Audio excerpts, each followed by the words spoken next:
Okay, so we were people doing units and measurements. The reason why I am continuing with this chapter on physics is because इनके course में ये है units and measurements जो आने वाला है, ठीक है। मैं जो करा रहा हूँ आपको some basic concepts of chemistry, वो भी आज नहीं तो कल आएगा ही, लेकिन उसको थोड़ा होल्ड पे रख के हम इसको पहले कंप्लीट कर लेते हैं ताकि इनका कम से कम कवर अप हो जाए, ठीक है। मैं अभी थोड़ा सा आपका आवर्स बढ़ेगा, your hours will basically increase. आपके अभी धीरे धीरे स्कूल में एडमिशन हो रहे हैं, अभी एग्ज़ाम टाइम टेबल भी रिलीज़ होगा, प्लस इधर का भी चलता रहेगा, ठीक है। ओके, सो फंडामेंटल क्वांटिटीज़ आपकी क्या क्या हो गई भाई साहब? What is a fundamental quantity? SI unit of symbol. Length fundamental quantity हो गया, इसका एसआई यूनिट क्या है? एसआई यूनिट क्या है? एल। लेंथ को हम एल से मेजर करते हैं, सॉरी मीटर।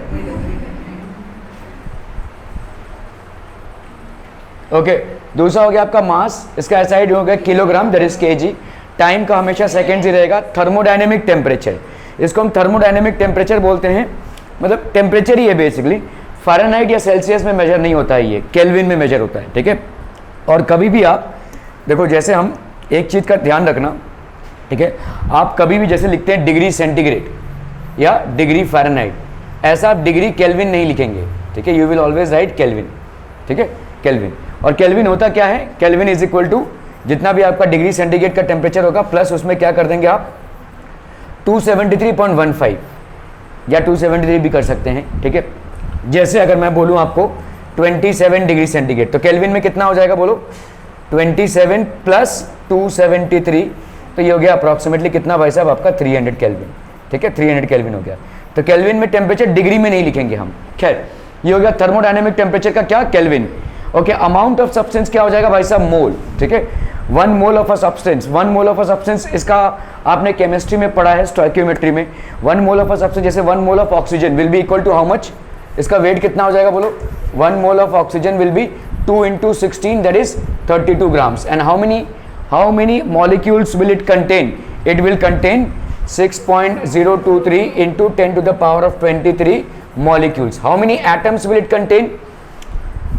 एक मॉलिक्यूल में 2 एटम्स हैं, है ना। 1 मॉलिक्यूल में भाई साहब आपके 2 एटम्स हैं, तो आपके इतने मॉलिक्यूल्स में कितने एटम्स होंगे? 2 × 6.023 × 10⁻23, दैट इज जितना भी का आता है आपका 12 × 10⁻23। अरे किधर चला गया? हाँ, ठीक है, okay. Amount of substance is basically mole, हम इसको MOL ही लिखेंगे, ठीक है। M या शॉर्ट फॉर्म कुछ नहीं होगा, MOL ही लिखेंगे पूरा का पूरा, सिर्फ E नहीं लिखेंगे। इलेक्ट्रिक करंट आपने पढ़ा हुआ है, हम इसको एम्पियर में मेजर करते हैं, तो ये हो गया आपका एम्पियर, ठीक है। और ल्यूमिनियस इंटेंसिटी, ये भाई साहब आप नहीं पढ़ने वाले, ना ही आप 11 में पढ़ेंगे और ना ही 12th में पढ़ेंगे, इसका आपसे कोई लेना देना नहीं है, ठीक है। फिर भी luminous intensity is a measure of brightness of light. ये जो लाइट का ब्राइटनेस होता है, इसको हम ल्यूमिनियस इंटेंसिटी से मेजर करते हैं, इसको हम बोलते हैं कैंडेला, ठीक है। It is measured in candela, that is CD। Clear है? ये आपके 7 बेसिक यूनिट्स हो गए, ठीक है। ये आपके 7 बेसिक यूनिट्स हो गए, ये आपको याद होने चाहिए, ठीक है। This should be absolutely okay. अभी हम बता रहे हैं सप्लीमेंट्री क्वांटिटीज मतलब क्या हो जाएंगी भाई साहब, ठीक है। What are supplementary quantities people? आर प्लेन एंगल होता है जिसको हम रेडियन में मेजर करते हैं, और सॉलिड एंगल होता है जिसको हम स्टेरेडियन में मेजर करते हैं। रेडियन क्या होता है, ठीक है, तो समझ लो एक सर्कल है, ऐसा सर्कल है, ठीक है, ओके। आप भाई साहब, आपका ये रेडियस है सर्कल का, ठीक है, और समझ लो ये जो लेंथ लिया है आपने, ये भी रेडियस है, तो ये जो एंगल बनेगा इसको हम बोलेंगे 1 रेडियन, ठीक है, जिसको पाई रेडियंस बोलते हैं हम, पाई रेडियंस, ठीक है। आप ये रेडियंस में क्यों कन्वर्ट कर रहे हैं? रेडियंस में हम इसलिए कन्वर्ट कर रहे हैं क्योंकि आप जब लिमिट्स करते हैं या डिफरेंशिएशन करते हैं या कंटिन्यूटी करते हैं या आप इंटीग्रेशन करते हैं, तब आप एंगल्स को एंगल्स की तरह नहीं ले सकते, आपको पाइज में लेना पड़ेगा, पाई रेडियंस में लेना पड़ेगा, ठीक है। फॉर एग्जांपल देखो, जैसे आप सिंपल कन्वर्जन, इतना याद रखो, 180 डिग्री कितना होता है भाई साहब? आपका pi radians. 180 degree is equal to pi radians. तो अगर मैं बोलूँ आपका 30 डिग्री का वैल्यू कितना हो जाएगा? 30 डिग्री, देखो 180 डिग्री मतलब पाई रेडियन हो गया, ठीक है। तो 1 डिग्री का मतलब कितना हो जाएगा? पाई बाई 180 रेडियंस हो गया। तो 30 डिग्री का मतलब क्या हो जाएगा भाई साहब? Pi by 180 into 30, that is pi by 6 radians. Are we clear on this one people? ठीक है। तो प्लेन एंगल की वैल्यू क्या हो जाएगी भाई साहब? किस में मेजर करते हैं हम इसको? रेडियंस में।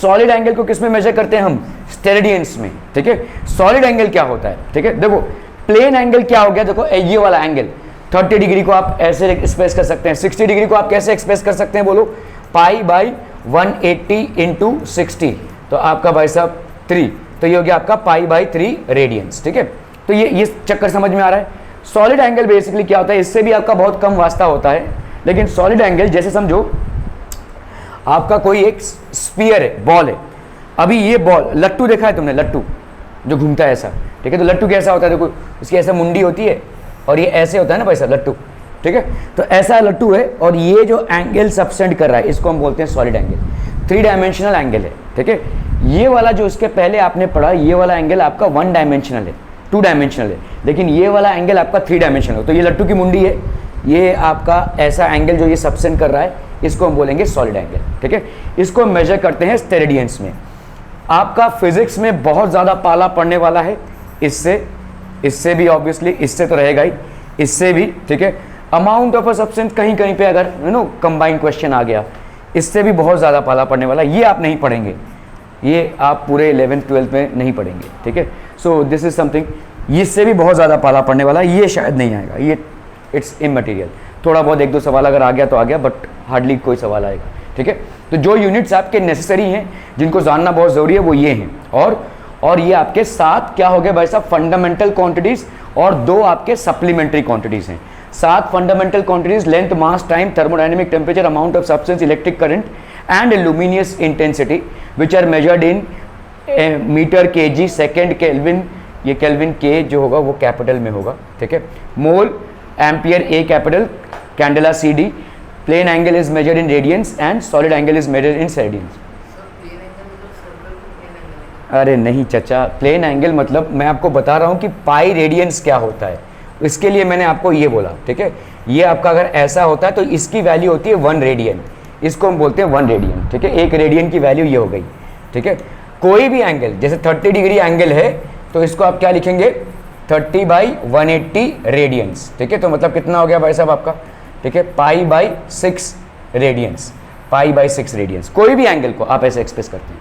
ठीक है, it is not circle. Circle मैंने एग्जांपल दिया है आपको कि रेडियन को कैसे हम मानते हैं, व्हाट इज रेडियन बेसिकली। ठीक है, okay, angle inscribed by a surface at a point is called solid angle. तो आपका भाई साहब समझ लो एक सरफेस है और ये इस तरह से अगर हम ले रहे हैं तो ये हो जाएगा आपका solid angle, this is basically solid angle. There are 7 fundamental quantities. ठीक है, डिराइव्ड क्वांटिटी क्या होती है, जो फंडामेंटल क्वांटिटी से आगे चलती है। ठीक है, उसको हम बोलेंगे derived quantity. The physical quantity which is derived from more than 1 fundamental quantity is called derived physical quantity. For example, जैसे अगर आप एरिया ले रहे हो, एरिया क्या हो जाएगा बोलो, लेंथ इंटू ब्रेथ, है ना, मतलब मीटर इंटू मीटर मतलब मीटर स्क्वायर हो जाएगा। तो 2 यूनिट से 2 लेंथ के यूनिट्स मल्टीप्लाई हो रहे हैं इसमें, तो इसीलिए इसको हम बोलेंगे डिराइव्ड, मतलब एक यूनिट नहीं है, 2 फंडामेंटल यूनिट जुड़े हैं इसमें। ठीक है, जैसे डेंसिटी देखो, डेंसिटी का यूनिट क्या होता है भाई साहब, केजी पर मीटर क्यूबिक, मतलब आपका मास और वॉल्यूम जुड़ा हुआ है, वॉल्यूम मतलब length into length into length. ठीक है, तो यहाँ पे देखो कॉम्बिनेशन ऑफ यूनिट्स जब आपको मिलते हैं तो उनको हम क्या बोलेंगे, derived quantities, these are known as derived quantities. Clear है, समझ में आ रहा है ये। So the physical quantity which is derived from more than 1 fundamental quantity is called a derived physical quantity. ठीक है, तो इसमें एक या एक से एक तो नहीं होगा, एक से ज्यादा फिजिकल क्वांटिटीज का जब इन्वॉल्वमेंट हो तब उसको हम क्या बोलेंगे, डिराइव्ड क्वांटिटी। एरिया हो गया, डेंसिटी हो गया, फोर्स देखो क्या होता है, force is mass into acceleration, work क्या हो जाएगा, फोर्स इनटू डिस्प्लेसमेंट। ठीक है, तो देख रहे हो आप भाई साहब, अभी फोर्स में क्या हो जाएगा, मास इनटू एक्सेलरेशन। ठीक है, mass into acceleration into displacement, इतना सब चलता रहेगा भाई साहब। ठीक है, ओके। सम डिराइव्ड क्वांटिटीज, वेलोसिटी भाई साहब, वेलोसिटी इज इक्वल टू क्या, displacement upon time, velocity is displacement upon time. Acceleration क्या हो जाएगा, मीटर पर second square, that will B how much, velocity upon time. Work क्या हो जाएगा भाई साहब, work done will be force into displacement. ठीक है, तो ये सारी तमाम जो है वो एग्जाम्पल्स हैं कि how one quantity is depend. Velocity जो एक फिजिकल क्वांटिटी है वो 2 क्वांटिटीज पे डिपेंडेंट है। ठीक है, एक्सेलरेशन भाई साहब 2 क्वांटिटीज पे डिपेंडेंट है। ठीक है, वर्क देखिए जूल, ये फोर्स और डिस्प्लेसमेंट 2 क्वांटिटीज पे डिपेंडेंट है। तो ये सारी क्या हो जाएंगी, these are some derived quantities which are used. ठीक है, a quantity that can be measured is called a physical quantity, non physical quantity, quantity either B or C. चलो भाई साहब फटाफट, फिजिकल क्वांटिटी, ओके चलिए। Okay, the physical quantities which are express in terms of more than one fundamental quantity, Nandini, are called, क्या हो जाएगा, derived, fundamental, physical, supplementary. नहीं, the physical quantities which are express in more than one, मैंने बोला ना अभी, दो या दो से ज्यादा फंडामेंटल क्वांटिटीज का जब इन्वॉल्वमेंट हो जाए तो उसको हम बोलेंगे डिराइव्ड फिजिकल क्वांटिटीज। ठीक है, वो क्या आपके derived physical quantity. The physical quantities which are express in terms of more than one fundamental quantity are called by सब derived physical quantity. Clear? Okay, there are dash fundamental quantities, 7 fundamental quantities. Okay, चलिए भाई साहब, 7 क्या क्या हो गया आपके, length, mass, time, electric current, thermodynamic temperature, amount of substance and luminous intensity. ठीक है, acceleration is derived physical quantity which depends upon, किन किन चीजों पे डिपेंड करेगा, तो देखो acceleration is equal to velocity upon time, velocity मतलब डिस्प्लेसमेंट अपॉन टाइम। ठीक है, तो किन किन चीजों पे डिपेंड कर रहा है भाई साहब, ये एक fundamental quantity that is length, ये एक fundamental quantity that is time, और ये एक fundamental quantity that is time. तो लेंथ और टाइम पे डिपेंड कर रहा है भाई साहब। ठीक है, ओके, तो कितने कितने चीजों का इन्वॉल्वमेंट है, लेंथ और टाइम का। So there are 2 quantities, physical quantities on which acceleration basically depends। तो velocity is equal to displacement upon time हो गया। ठीक है, और acceleration क्या हो जाएगा, velocity upon time, तो displacement upon time का स्क्वायर हो गया। इतना भी जाने की जरूरत नहीं है। acceleration का यूनिट क्या है, देखो मीटर पर सेकेंड स्क्वायर, तुम देख के ही बता सकते हो ये किसका यूनिट है, लेंथ का, ये किसका यूनिट है, टाइम का। तो लेंथ और टाइम दो चीज़ों का इन्वॉल्वमेंट है as physical quantities for acceleration. ठीक है, charge is a dash quantity, बोला फंडामेंटल डिराइव्ड सप्लीमेंट्री। आप बताइए, चार्ज आप ट्राई करो, फंडामेंटल कैसे होगा चच्चा। देखो, current, electric current fundamental quantity है नहीं, कहाँ डिराइव्ड है, इलेक्ट्रिक करंट फंडामेंटल क्वांटिटी पढ़ा कि नहीं, एम्पियर। ठीक है, तो आपका इलेक्ट्रिक करंट क्या है, rate of flow of charge है, Q अपॉन T है। ठीक है, तो Q की वैल्यू क्या हो जाएगी, I इंटू टी। तो ये एक फंडामेंटल क्वांटिटी और ये एक फंडामेंटल क्वांटिटी, दो फंडामेंटल क्वांटिटी से बनता है आपका चार्ज। सो ये क्या हो जाएगा, this will be a derived quantity. ठीक है, so it is will be a derived quantity. तो आपका ये हो गया भाई साहब डिराइव्ड क्वांटिटी। देखो, करंट क्या होता है भाई साहब, चार्ज अपॉन टाइम, तो आपका चार्ज क्या हो जाएगा, करंट इंटू टाइम। करंट एक फंडामेंटल क्वांटिटी है, टाइम एक फंडामेंटल क्वांटिटी है, so therefore this will be a derived quantity. ठीक है, दो फंडामेंटल क्वांटिटीज के मिश्रण से बन रहा है तो डिराइव्ड क्वांटिटी। ओके, यूनिट्स पे आते हैं भाई साहब। मेजरेबल यूनिट्स क्या होती है भाई साहब, measurable quantity is called a physical quantity, जिस चीज को आप यूज कर सके मेजर करने के लिए। फॉर एग्जांपल, जैसे ये आपका एक डेस्क है, देखो मैं यहाँ पे मेजर कर रहा हूँ, 1 बित्ता, 2 बित्ता, 3 बित्ता, ऐसा मेजर कर रहा हूँ। समझ लो 5 बित्ते का मेरे हाथ का 5 बित्ते का भाई साहब ये डेस्क है।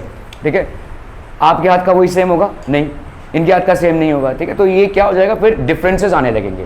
ठीक है, जैसे आप बोलते हो ना, कोई गांव का प्लॉट होता है तो उसको किस में मेजर करते हैं, गुंटा कुछ बोलते हैं ना, तो मुझे भी आज तक वो मेजरमेंट समझ में नहीं आया, होता है। ठीक है, जैसे अगर आप नॉर्थ में जाएंगे तो उसमें एकड़, ठीक है, एकड़ बोलते हैं। ठीक है, स्क्वायर फीट बोलते हैं। ये सारे जो यूनिट्स हैं ये सब लोकल यूनिट्स हैं। ठीक है, ये लोकल यूनिट्स है, गुंटा हो गया, ठीक है, एकड़ हो गया। आपका मीटर जो है वो एसआई यूनिट है। ठीक है, वो लेंथ का एसआई यूनिट है, एरिया का एसआई यूनिट क्या हो जाएगा, मीटर स्क्वायर। लेकिन लोग अपना अपना एक यूनिट बना लेते हैं, तो मेजरेबल होनी चाहिए। ठीक है, मेजरेबल होनी चाहिए। Quantity is a physical quantity.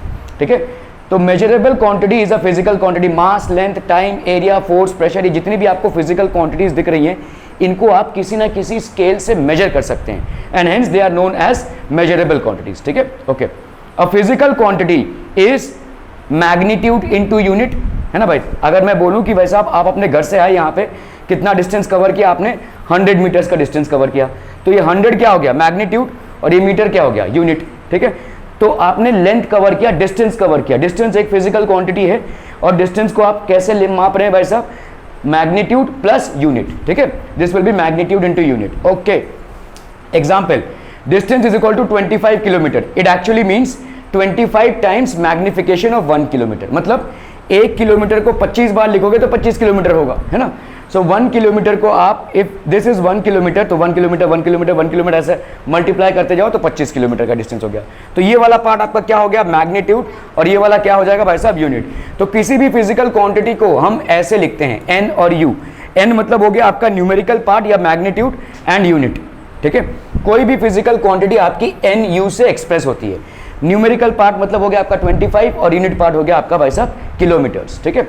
Okay, इसको हम बोलेंगे magnitude. So what is magnitude? It is the measurement of magnification of unit, ठीक है, measurement of magnification of unit. और ये भाई साहब हो गया unit.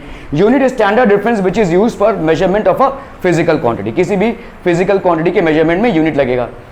Measurement of any quantity involves comparison with a certain basic arbitrary chosen internationally accepted reference called unit. Internationally accepted होना चाहिए, ठीक है। जैसे मैंने आपको बोला भाई साहब एक बित्ता, ऐसे मैंने इस 10 का गिन लिया, 10 बित्ता मेरे हाथ का, आपके हाथ का अलग मेजरमेंट होगा, तो ये हम इंटरनेशनली एक्सेप्ट नहीं कर सकते, ठीक है।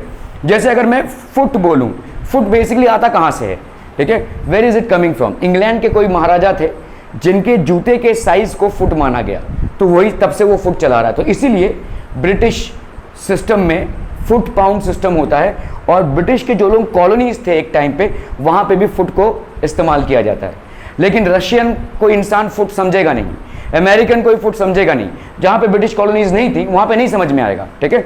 तो इसीलिए काफी कंफ्यूजन था यूनिट्स को लेकर, और साइंटिस्ट लोग कंटिन्यूसली डिस्कवरीज करते ही रहते हैं, और फिजिकल क्वांटिटीज को मेजरेबल क्वांटिटीज होती हैं।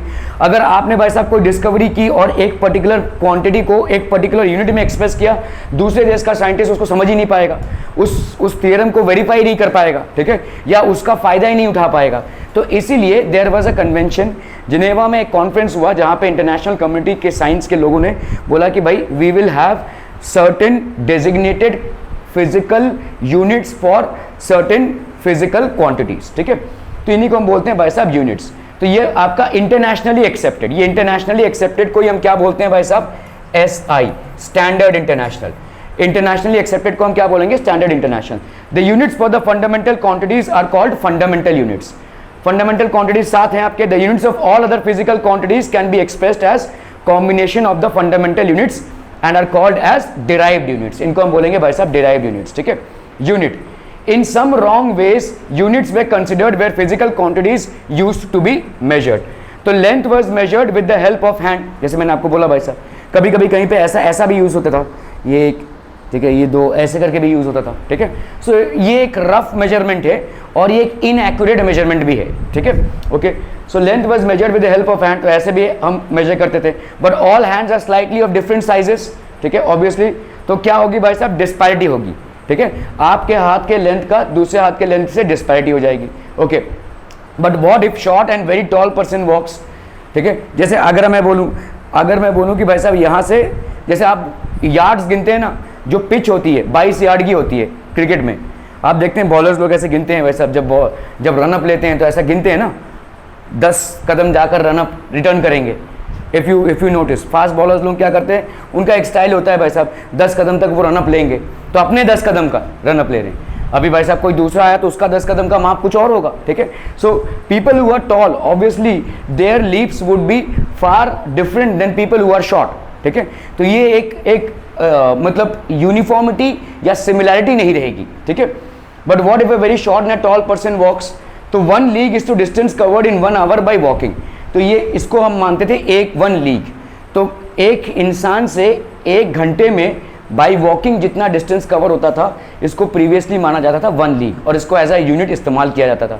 लेकिन अलग अलग लोगों की अलग स्पीड होती है, अलग अलग लोगों की भाई साहब अलग लीप्स होती है, ठीक है। So these are disparities which will, so the units should have certain characteristics of a unit. भाई साहब क्या क्या हो जाएगा? We have weight measures of only 100 and 200 grams, ठीक है। तो आपका भाई साहब यहाँ पे, but what if I want to measure the weight of my elephant, भाई साहब 100-200 ग्राम से तुम एक एलिफेंट को तो मेजर नहीं कर सकते हो, ठीक है। सो दीज आर डिस्पैरिटीज और problems. The unit must be of a suitable size and easily available. तो एक सूटेबल साइज का होना चाहिए यूनिट, और वो ईजिली अवेलेबल भी होना चाहिए, ठीक है, easily available. A unit should be easily available and reproducible at any place required, ठीक है। तो उसको हम रिप्रोड्यूस कर सकते हैं, ओके। जैसे देखो, the unit must be universally accepted, मतलब ऑल ओवर द वर्ल्ड भाई साहब, ऑल ओवर द वर्ल्ड ये यूनिवर्सली एक्सेप्टेबल होना चाहिए, ठीक है। जैसे मीटर अगर मैं बोलूं तो इंडियन भी समझेगा, कोई ब्रिटिश में रहता हुआ इंसान भी समझेगा, कोई अमेरिका में समझेगा, कोई रशिया में भी, उसको समझ में आ जाएगा, क्योंकि ये स्टैंडर्ड इंटरनेशनल यूनिट है। It should B widely accepted. I want 3 quintals of sugar. अभी ये प्रॉब्लम हो जाएगा भाई साहब। क्विंटल एक इंडियन को समझ में आएगा, लेकिन एक अमेरिकन को समझ में नहीं आएगा। आपको लगता है लैक्स नहीं समझ में आता है। मैंने एक बार एक टेलीफोनिक कॉन्वर्सेशन में किसी अमेरिकन को लैक्स बोला था, उसको समझ में नहीं आ रहा है व्हाट इज लैक्स, उनको मिलियंस समझ में आता है। ठीक है, so that is the disparity. तो क्विंटल एक इंडियन को समझ में आएगा, लेकिन वहाँ के इंसान को समझ में नहीं आएगा। तो इसीलिए हमारे को स्टैंडर्ड यूनिट फॉलो करना बहुत ज़रूरी हो जाता है। Yesterday a kilogram was 1000 grams but today it is only 800 grams. अगर ऐसा हो तो बहुत बड़ा प्रॉब्लम हो जाएगा भाई साहब, है ना। अगर 1000 ग्राम से 1 किलोग्राम बनता है तो आज भी वही सही होना चाहिए, 100 साल बाद भी वही सही होना चाहिए। ठीक है, रोज ऐसे यूनिट्स बदलते नहीं रहने चाहिए। ठीक है, ओके। सो ये आपका एक कैरेक्टरिस्टिक हो गया। A physical unit must be invariable and well defined. तो अगर आज 1 किलो में 1000 ग्राम आता है तो कल भी वही होना चाहिए, और भाई साहब पूरे सालों साल यही होना चाहिए permanently. It should B invariable, भाई साहब टाइम के साथ ये वेरी नहीं करना चाहिए, और वेल डिफाइंड होना चाहिए। ठीक है, okay. It should B perishable. ठीक है, पेरिशेबल मतलब जो सर्वाइव करे, पेरिशेबल मतलब जो सर्वाइव करे। ऐसा नहीं है कि भाई 1 किलो का आज हमने 1000 ग्राम लगाया, कल 800, फिर तीसरे दिन 500, ऐसा नहीं होना चाहिए। ठीक है, okay. Relation between magnitude and unit of a physical quantity. तो आपको जैसे मैंने बोला, एक फिजिकल क्वांटिटी को n is inversely proportional to u। अभी इसको समझ लो। ठीक है, जैसे मैं अगर बोलूँ 1 kg this is equal to how much, 1000 grams. मुझे बताओ kg बड़ा है या ग्राम्स? Obviously kg। जब kg बड़ा है तो ग्राम्स छोटा है, लेकिन ग्राम्स के साथ देखो ये वाला मैग्नीट्यूड बड़ा है और ये छोटा है। समझ में आ रहा है? जब आपके यूनिट की वैल्यू बढ़ती है तो न्यूमेरिकल वैल्यू कम हो जाती है, जब आपकी यूनिट की वैल्यू घटती है तो न्यूमेरिकल वैल्यू बढ़ जाती है। तो न्यूमेरिकल वैल्यू से यूनिट की क्या हो गई, इनवर्स प्रोपोर्शनलिटी हो गई। मतलब जब यूनिट आपका बढ़ेगा तो भाई साहब न्यूमेरिकल वैल्यू कम हो जाएगा, जब आपका यूनिट कम होगा तो न्यूमेरिकल वैल्यू क्या हो जाएगा, बढ़ जाएगा। kg बड़ा है इसीलिए देखो उसके साथ जो एसोसिएटेड न्यूमेरिकल वैल्यू है वो 1 ही है। ग्राम्स छोटा है इसीलिए उसके साथ जो एसोसिएटेड न्यूमेरिकल वैल्यू है वो बड़ा है। ठीक है, so the numerical value obtained on measuring a physical quantity is inversely proportional to its unit. तो न्यूमेरिकल वैल्यू हमेशा क्या होगी भाई साहब, inversely proportional to its unit. Are we clear on this one people? समझ में आ रहा है? कुछ नहीं समझ में आ रहा है।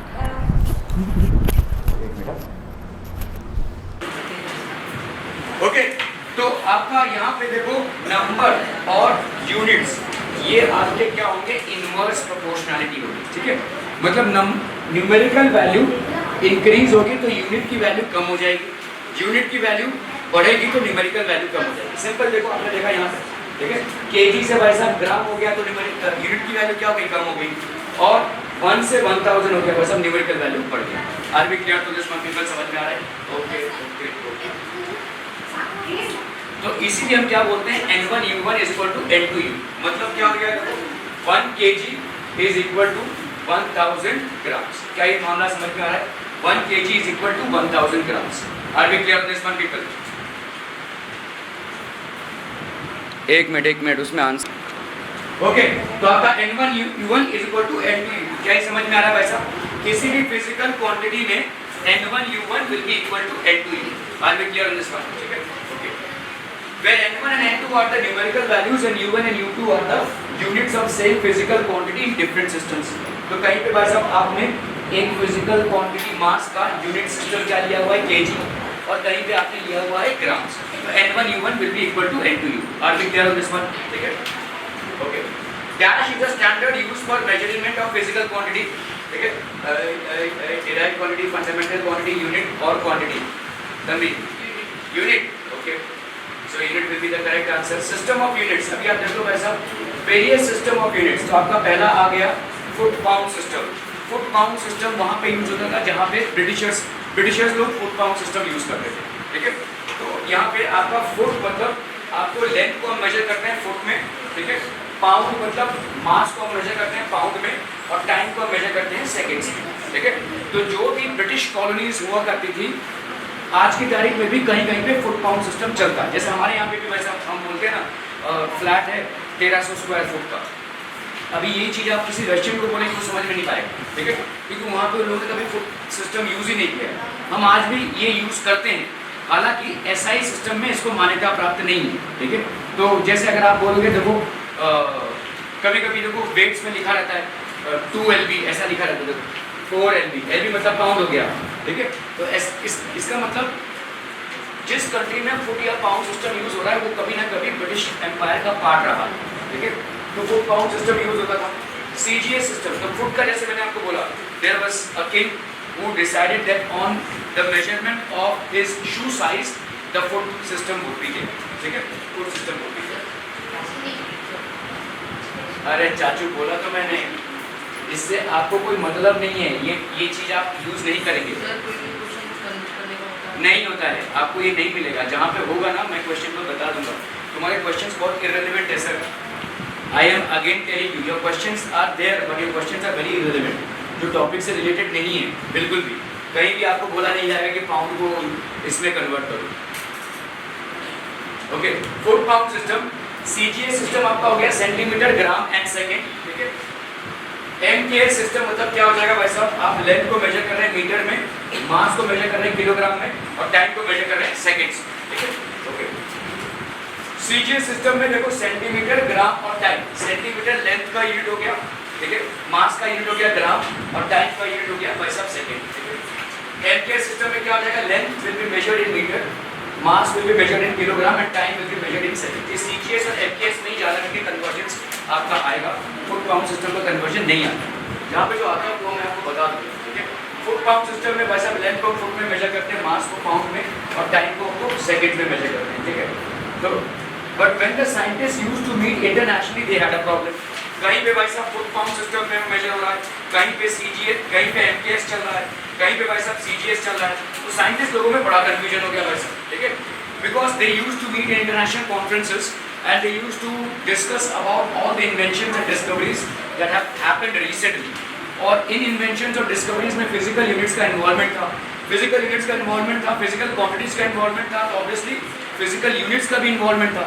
लेकिन एक ने भाई साहब मेजर करके रखा है फुट में, एक ने मेजर करके रखा है भाई साहब मीटर में, दूसरे ने मेजर किया हुआ भाई साहब मीटर में, सेंटीमीटर में, ऐसा, तो काफ़ी सारा कंफ्यूजन होने लगा। Then scientist decided that whenever we are basically following a system, मतलब standard international system of unit को involve किया गया, ठीक है।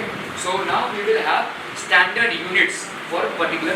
तो ऐसा नहीं है कि बाकी units बैंड हो जाएंगे, बाकी units बैंड हो जाएंगी ऐसा नहीं है, आप यूज़ कर सकते हैं अपने देश में, आप यूज़ कर रहे हैं। जैसे हमारे देश में अभी भी यार्ड यूज़ हो रहा है भाई साहब, ठीक है, हमारे देश में अभी भी फुट यूज़ हो रहा है, लीटर यूज़ हो रहा है, ठीक है। ये सारी चीज़ें भाई साहब आपके स्टैंडर्ड इंटरनेशनल में नहीं आती, ठीक है। लीटर आपके स्टैंडर्ड इंटरनेशनल में नहीं आता, मीटर क्यूब आता है, ठीक है। तो हमारे देश में ये सब यूज हो रहा है, nobody has any restrictions to it, but when you are basically doing a scientific invention and discovery that has to be stated in journals and published as well, that has to be published in standard international system of units, ठीक है, okay. सो आपका standard international system of units में आ जाए।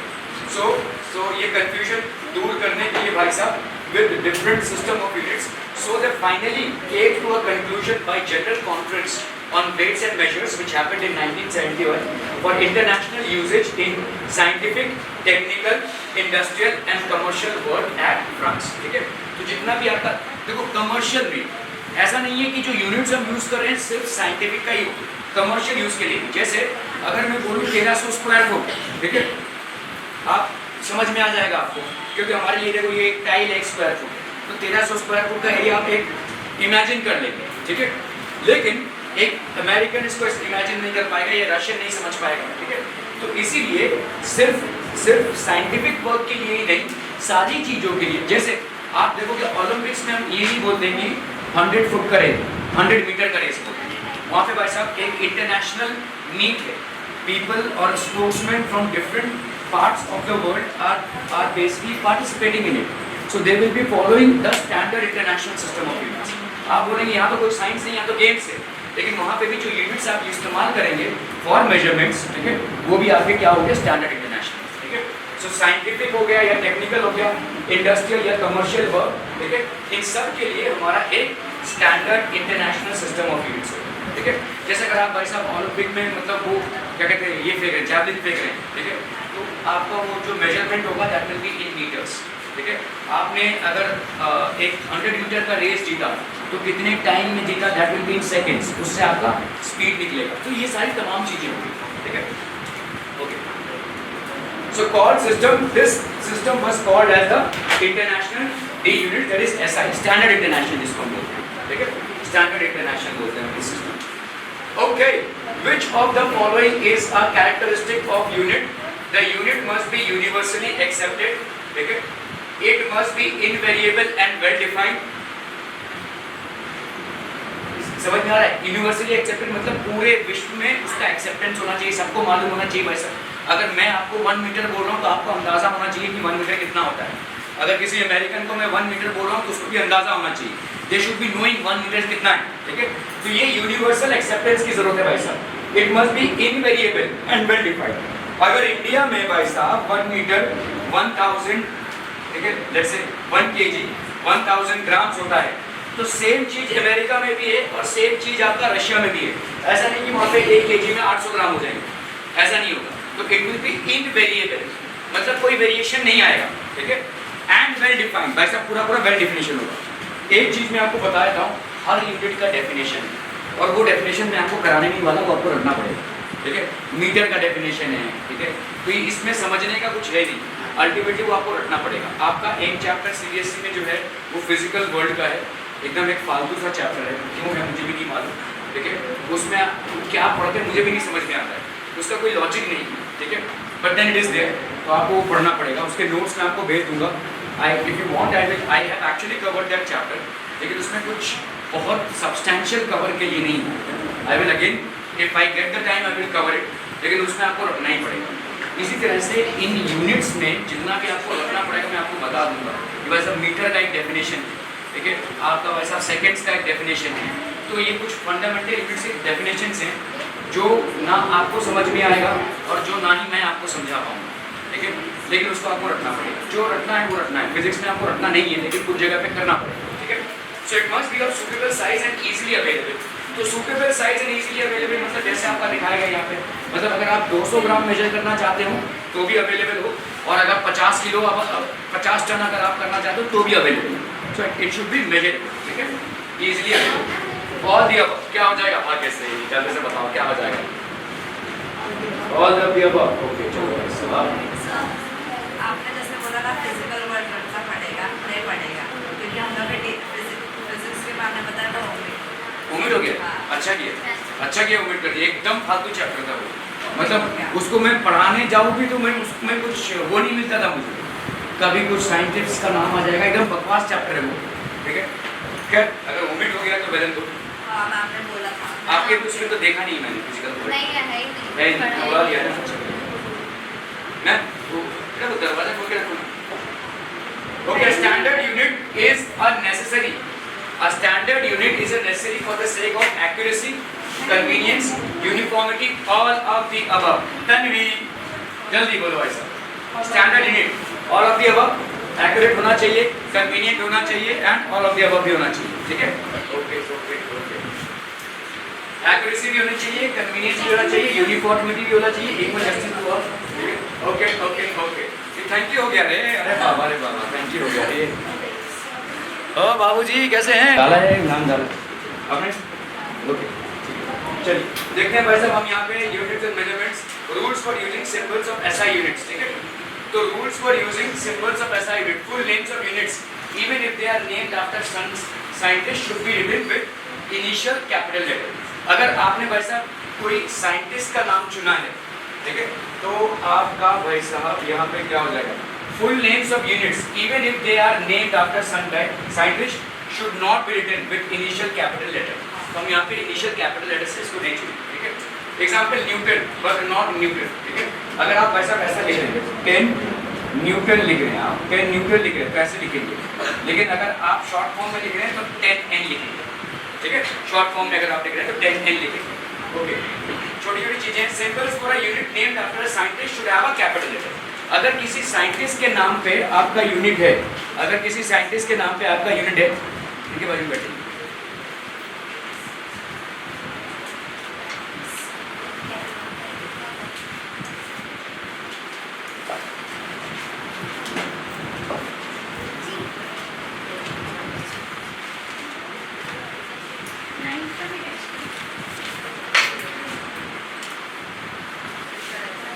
ये लिख लो। हाँ यही। Okay, सो किसी साइंटिस्ट के नाम पर अगर आपका है, जैसे समझ लो इलेक्ट्रिक करंट को हम कैसे मेजर करते हैं एम्पियर्स में, तो 10 एम्पियर्स हो गया। एम्पियर एक साइंटिस्ट का नाम, तो 10 ए लिख रहे हैं, ठीक है। अगर भाई साहब आपका 10 न्यूटन है तो ये आपका कैपिटल लेटर होगा, तो ये आपका कैपिटल लेटर होगा। तो इसीलिए किसी भी यूनिट में अगर आपको कैपिटल लेटर मिल रहा है तो definitely it is after the name of the scientist, ठीक है, after the name of the scientist, ठीक है।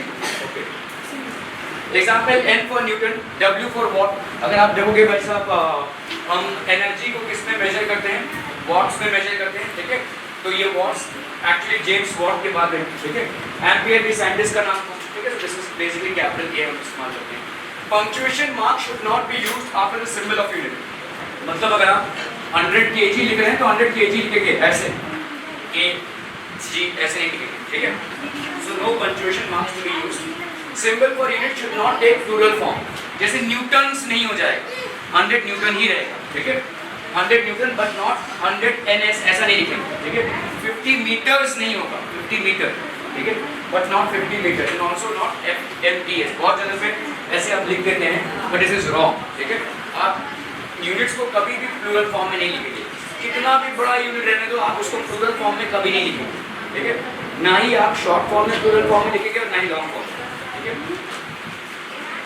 Which of the following is the correct form of expressing SI unit? Newton, 100 kg, 50 meters. A question. B. Good. Newton. ठीक है? Okay. Full names of units, even if they are named after scientists, should not be written with initial capital letter. यहाँ पे गलती हो गई कि आपने capital letter में लिख दिया। अगर आपने ऐसा लिखा होगा, ऐसा, तो ये करेक्ट होगा, ठीक है। इसे पेन लिखा होगा। Okay. Which of the following is the correct rule for using the SI unit? Symbol for unit should take plural form, ठीक है। Symbol for unit should not take plural form, correct है? Okay. चलिए।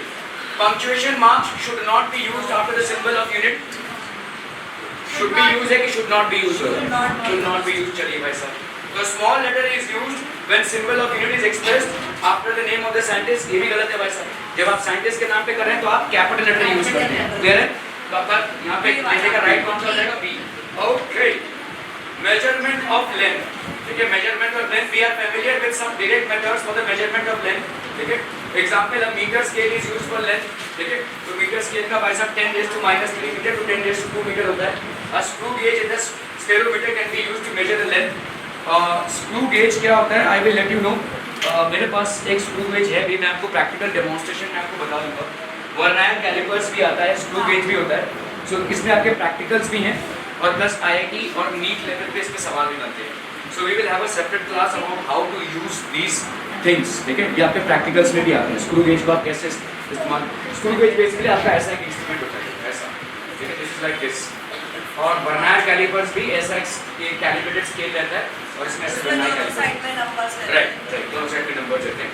तो इस तरीके के छोटे छोटे चीज़ों को, जैसे अगर किसी ये एक वायर है, इसके डायमीटर को मेजर करना है तो आप भाई साहब एक वर्नायर कैलिपर्स यूज करते हैं या स्क्रू गेज यूज करते हैं, ठीक है। That is what you use. Okay, screw gauge हो गया ये भाई साहब। This is basically a screw gauge, ठीक है।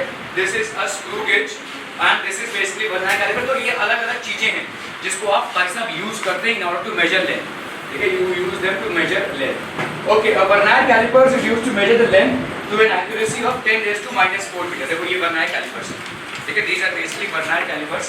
आप करते क्या, जिस चीज को मतलब समझ लो किसी चीज का आपको डायमीटर निकालना है, इसका डायमीटर निकालना है तो आप vernier calipers यूज करते हैं। अगर कोई बड़े चीज का आपको इंटरनल डायमीटर निकालना है तो ऊपर वाला आप यूज करते हैं, ठीक है। You basically use the upper, ठीक है। Large distances such as the distance of a planet or a star from the earth cannot be measured directly with a meter scale। तो large distances को हम major नहीं कर सकते। इधर है ना,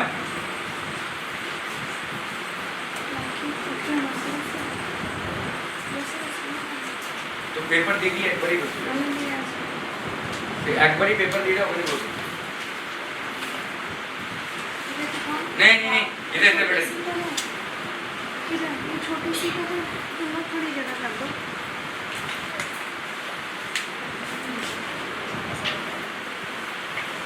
कितने दिन बाकी है?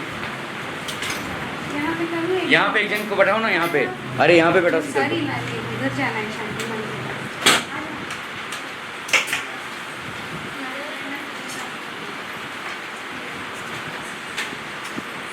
और कितने जन बाकी हैं? Okay, an important method in such cases is the parallax method. Large distances, such as the distances of a planet or a star from the Earth, cannot be measured directly with a meter scale. तो अभी बहुत large distances को हम ऐसा भी meter scale से measure नहीं कर सकते, ठीक है? Very large distances cannot be measured with a meter scale.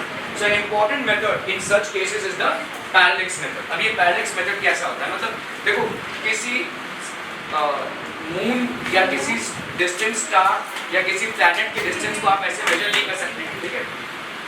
Okay, so when an object located against specific point on a wall is viewed with only one eye, say first with left eye and then next with right eye, ठीक है? तो उसको हम क्या बोलेंगे? This is known as, then the position of the object seems to change with respect to the point on the wall. ये दिखा है?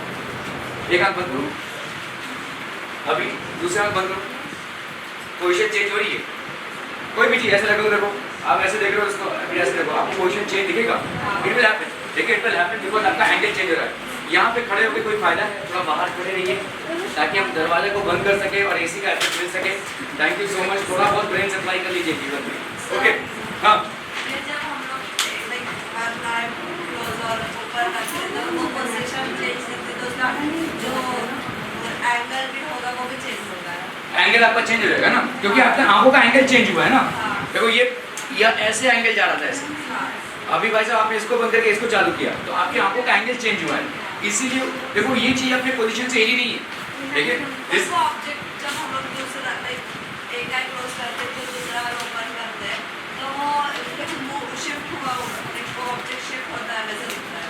हाँ, लेकिन शिफ्ट नहीं हुआ है, हाँ, object is not shifted, what has happened is the angle that you are viewing the object that has changed, ठीक है?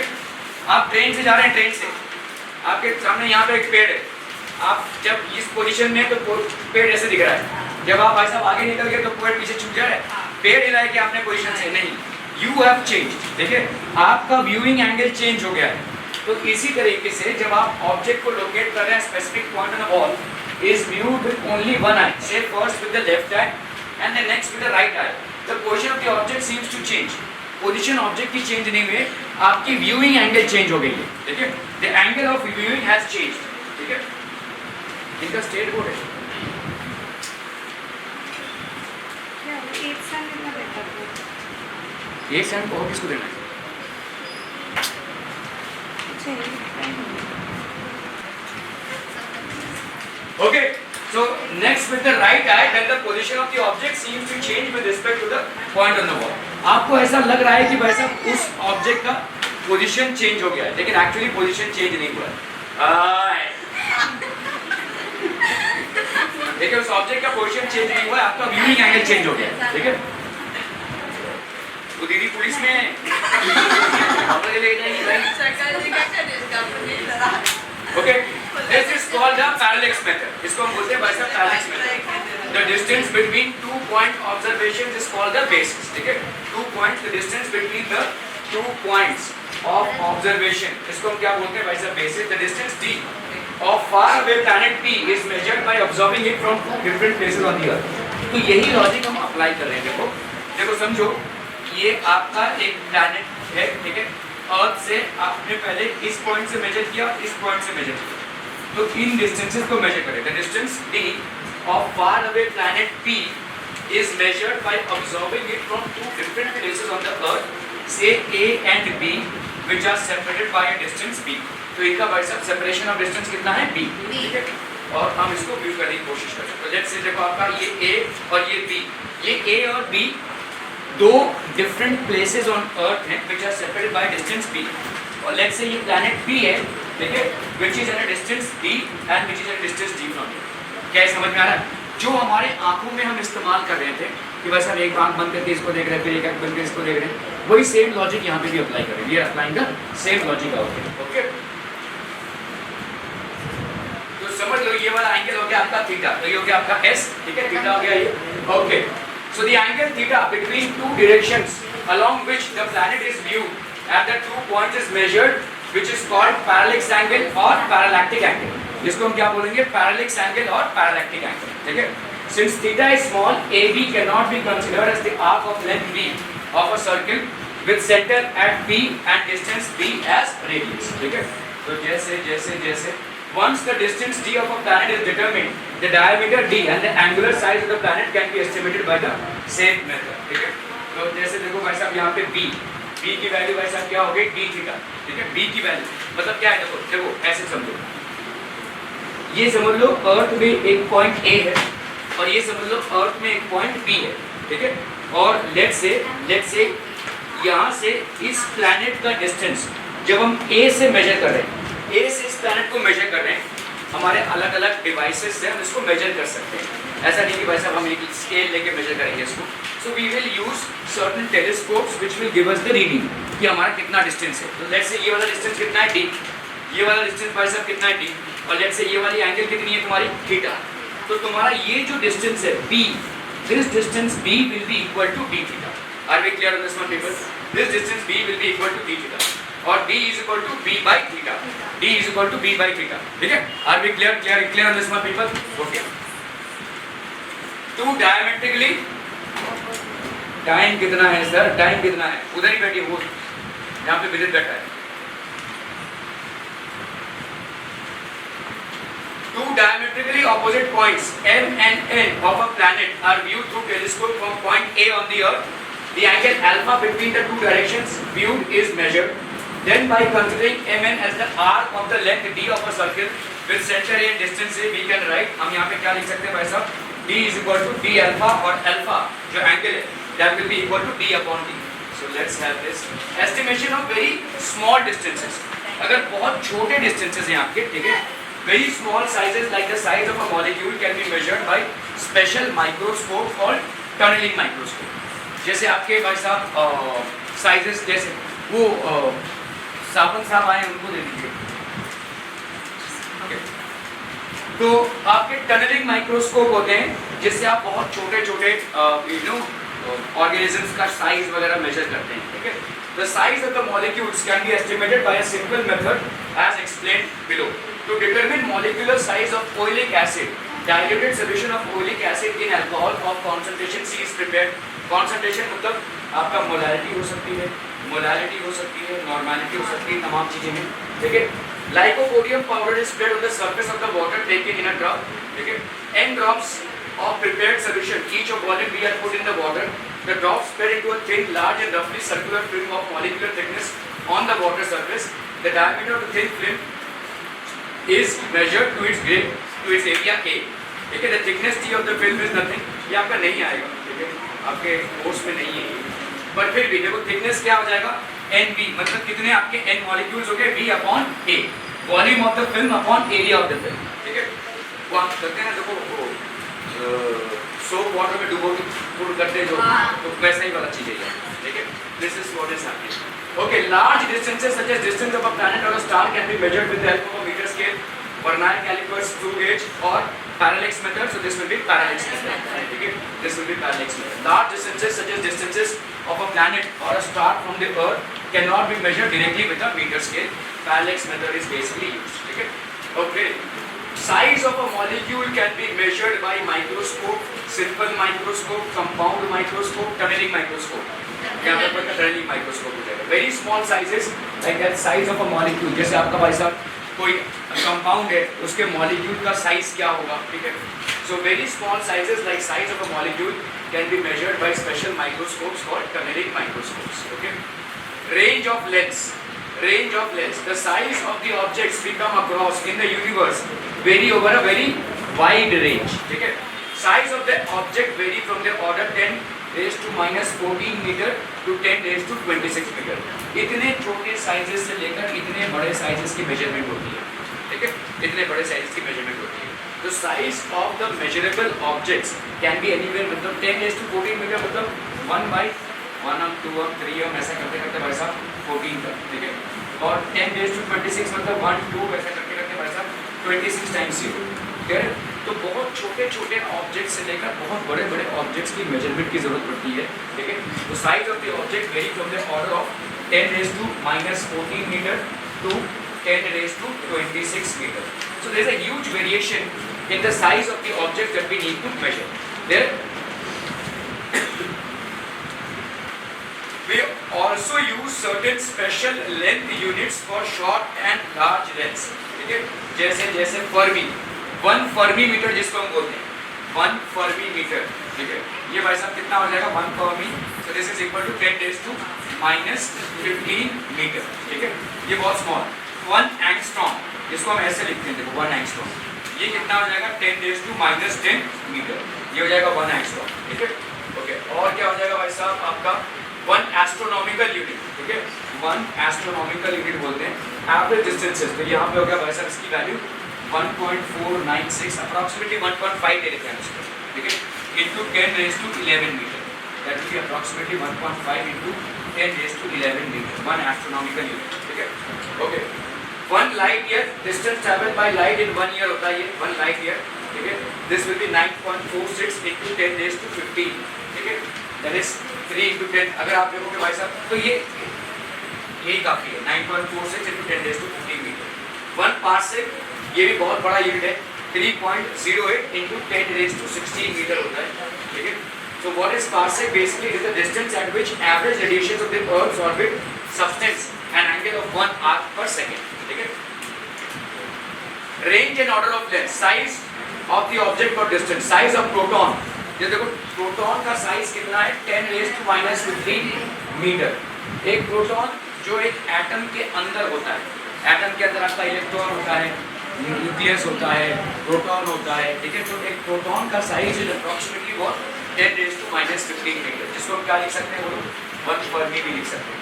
1 fermi is equal to 10⁻15 metre. Size of atomic nucleus 10⁻14 metre. Size of hydrogen atom 10⁻10 metre. Length of typical virus 10⁻8 meter. Wavelength of light 10⁻7 meter. Size of red bulb corpuscles 10⁻5 meter. Thickness of paper 10⁻4 meter. Height of Mount Everest above sea level, that is approximately 10⁻4 meters, ठीक है। Radius of the Earth, radius of the Earth कितना हो जाएगा 10⁻7, ठीक है। Distance of the Moon from the Earth 10⁻8. Distance of the Sun from the Earth approximately 10⁻11. Distance of Pluto from the Sun 10⁻13, ठीक है। Size of our galaxy 10⁻21, ठीक है। Distance to Andromeda galaxy 10⁻22. Distance to the boundary of observable universe, जहाँ तक आप universe को observe कर सकते हैं, that is 10⁻26, ठीक है। Which of the following is not a unit of time? Microsecond, light year, leap year और lunar month? माइक्रोसेकंड कुछ नहीं होगा, देखो 10⁻⁻6 seconds. Light year is basically distance traveled by light in 1 year. So this is basically a unit of time. और unit of क्या हो जाएगा? What will it be? Light year is distance traveled by light in 1 year. तो मतलब distance की बात कर रहे हैं ना, this is not a distance, ये आपका डिस्टेंस हो गया ना, टाइम का यूनिट नहीं हुआ ना, this is not a unit of time. Light year is equal to this much, that is distance travelled by light in 1 year. Leap year क्या होता है भाई साहब? Leap year which has got 366 days. तो 366 days को क्या आप time में कन्वर्ट कर सकते हैं? 1 day is equal to 24 hours, 1 hour is equal to 60 minutes, 1 minute is equal to 60 second, उसको आप टाइम में कन्वर्ट कर सकते हैं। लूनर मंथ, लूनर मंथ मतलब एक जो टाइम होता है एक मून के orbit around the earth, approximately 29 days, उसको भी आप टाइम में मेजर कर सकते हैं। This is something that is not measured in time, it is a distance travel by light in 1 year, ठीक है। 1 फर्मी इज इक्वल टू, है यूसुफ कितना होगा? नन ऑफ दिस कितना होगा फिर? -15, ठीक है। ओके, हाँ। फर्मी मतलब बहुत छोटा वाला डिस्टेंस, जैसे देखो एक प्रोटॉन को जब मैं मेजर कर रहा हूँ तो भाई साहब कितना है 10⁻15 मीटर इसका साइज है, ठीक है।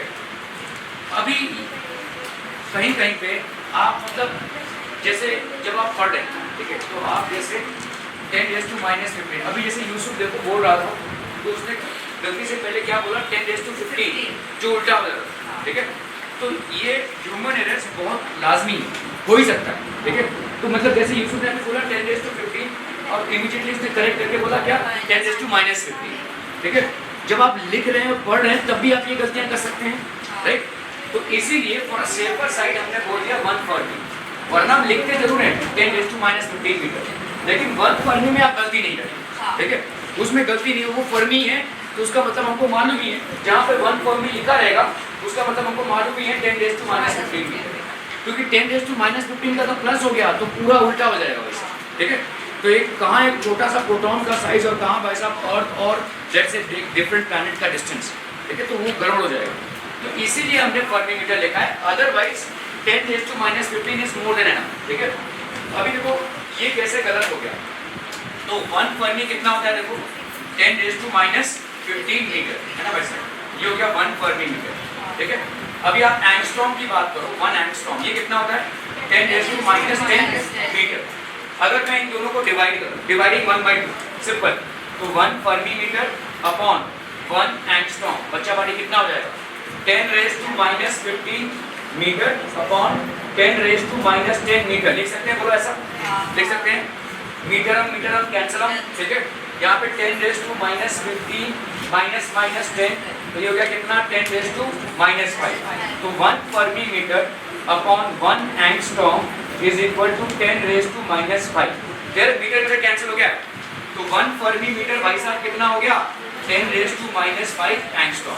तो जल्दबाजी भी मत करो, आपने देखा कि भाई साहब यहाँ पे तो मीटर है ही नहीं, आपके दिमाग में क्या है, इसके दिमाग में क्या था कि 10⁻15 मीटर है, लेकिन आपने ये जज नहीं किया कि भाई साहब एंगस्ट्रॉम में भी हम इसको कन्वर्ट कर सकते हैं, तो 1 fermi metre is equal to 10⁻5 angstrom. क्या ये समझ में आ रहा है, ठीक है। तो यस यू आर करेक्ट कि भाई इन्होंने सोचा सही है, लेकिन इन्होंने ऑप्शंस को नहीं देखे, इन्होंने जो झटके में सोचा है वो यही है कि भाई साहब अभी तो पढ़ा हमने कि 10⁻15 मीटर होता है, लेकिन क्या हम उसको और भी यूनिट में कन्वर्ट कर सकते हैं, बिल्कुल कर सकते हैं, ठीक है। तो अगर आप देखोगे यहाँ पे 1 fermi metre is equal to 10⁻5 angstrom, clear है, क्या ये समझ में आ रहा है, okay. 1 fermi is equal to 10⁻15, 1 angstrom is equal to 10⁻10, ठीक है। So since 1 angstrom is equal to 10⁻10, 10⁻5 angstrom कितना हो जाएगा 10⁻5 into 10⁻10, that is 10⁻15 metre, which is 1 fermi metre. तो 10⁻5 angstrom is equal to 1 fermi metre. Clear भाई साहब, एकदम crystal clear, एकदम निकल गए हैं, बहुत बढ़िया, हजम हो गया है, बहुत। मेजरमेंट ऑफ मास, ठीक है, measurement of mass, mass is the basic property of matter, ठीक है, it does not depend upon temperature. Mass क्या होता है, व्हाट इज मास, क्या वो एक तो मूवी आई थी ना मास, मास क्या होता है, व्हाट इज मास, नहीं कोई फोर्स उससे कोई लेना देना नहीं है, मास is the quantity of matter content in a body, कितना क्वांटिटी है। अगर मैं बोल रहा हूँ ये फर्नीचर है तो इसमें वुड कितना है, इसमें बस आप लोहा कितना है, that is called the quantity of matter. The quantity of matter which is contain in a body is called मास, और ये कहीं भी चेंज नहीं हो सकता, ठीक है। टेम्परेचर जब आप देते हो किसी बॉडी में तो क्या होगा, एक्सपैंड कर जाएगा, लेकिन क्वांटिटी ऑफ मैटर तो उतनी रहेगी ना, ठीक है। So temperature will have no effect on mass of a body. अरे चाचा रुक तो जाओ, ठीक है। Weight is what, weight is the force with which the body is attracted towards earth, ठीक है। कितना वेट ना 70 kg इनका वेट है, क्या ये सही है, ही इज रॉन्ग, ठीक है, ही इज रॉन्ग। 70 kg इनका वेट नहीं है, इनका 70 kg मास है, इनका वेट कितना हो जाएगा 70 into 9.8 न्यूटन, ये हो जाएगा इनका वेट, अप्रोक्सीमेटली 700 न्यूटन के ये इनका वेट, ठीक है। किसी का भी आप लोग गलत बोलते हैं, फिजिक्स में बहुत हम इन चीज़ों के लोग पर्टिकुलर हैं, केमिस्ट्री में मास वेट सब चलता है, ठीक है, मास की जगह पे वेट लिख दिया, वेट की जगह पे मास लिख दिया, सॉल्व। लेकिन फिजिक्स में आप भाई साहब we are very particular about these things. अगर आप बोल रहे हैं 70 kg आपका वेट है तो आप गलत हैं, आपका वेट 700 न्यूटन है, क्योंकि आपका वेट होता है m into g, mass into acceleration due to gravity. अगर मैंने भाई साहब एक्सेलरेशन ड्यू टू ग्रेविटी को अप्रॉक्सीमेटली 10 पकड़ लिया तो आपका 70 kg हो गया, मास इंटू 10, तो 700 newton that would be your weight. ठीक है, 70 kg is your mass. So if Yusuf weighs 70 kg उसका मास है, तो उसका मास सन में कितना, सन में तो बेचारा मून में लेकर गए हम इसको, तो कितना हो जाएगा इसका मास?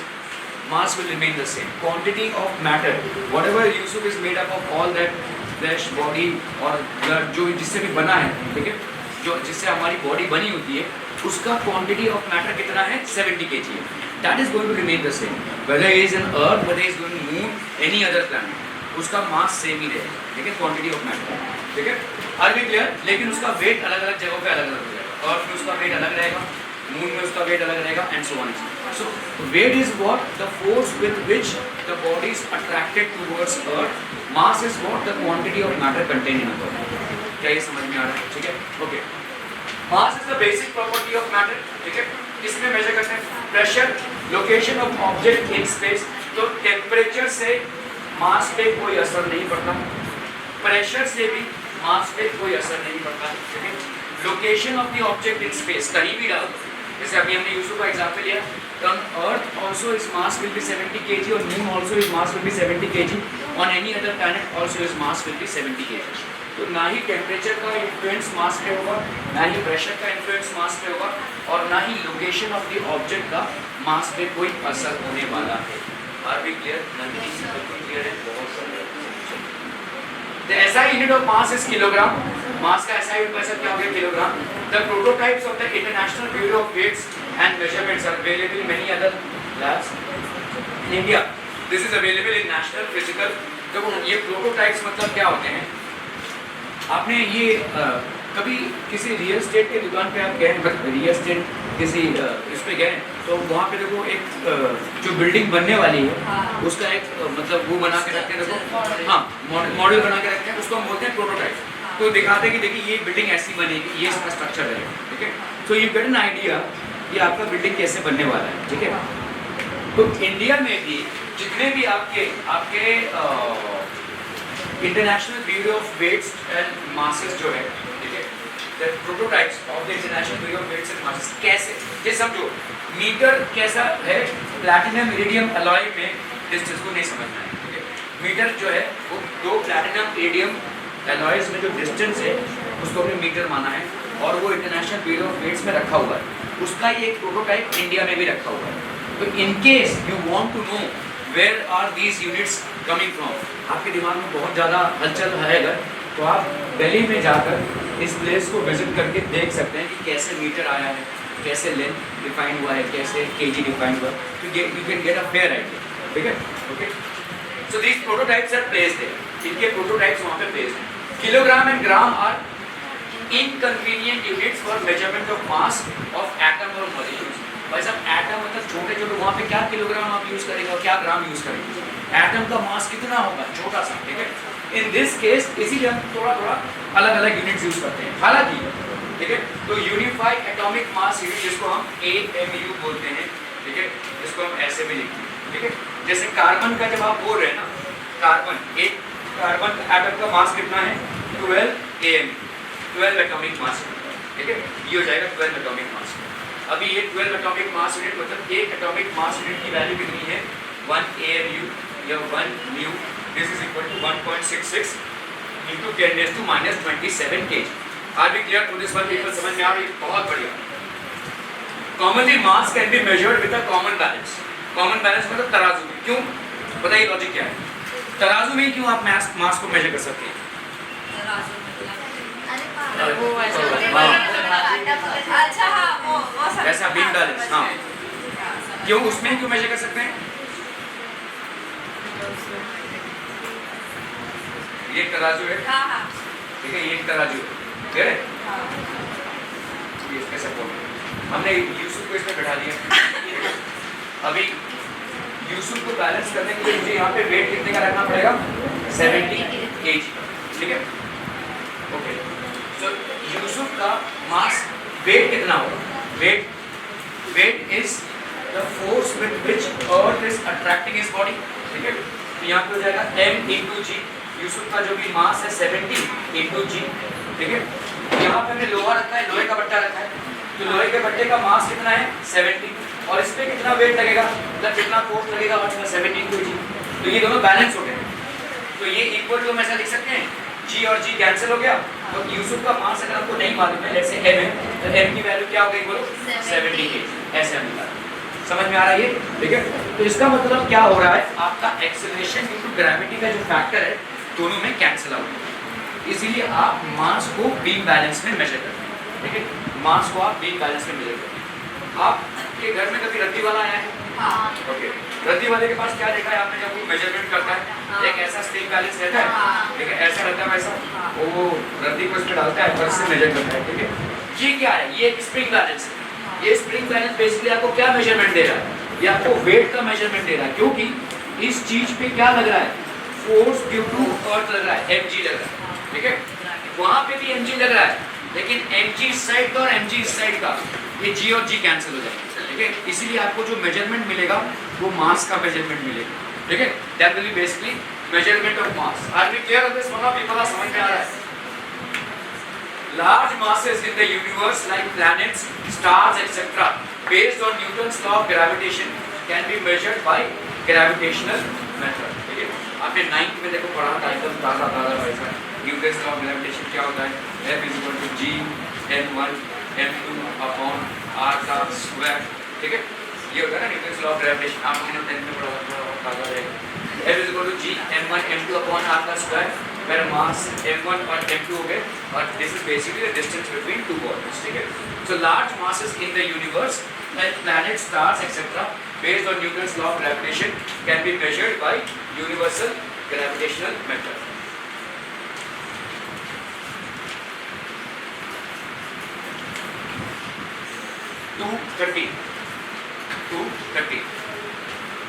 Slide number 30। ठीक है, आज के लिए इतना ही।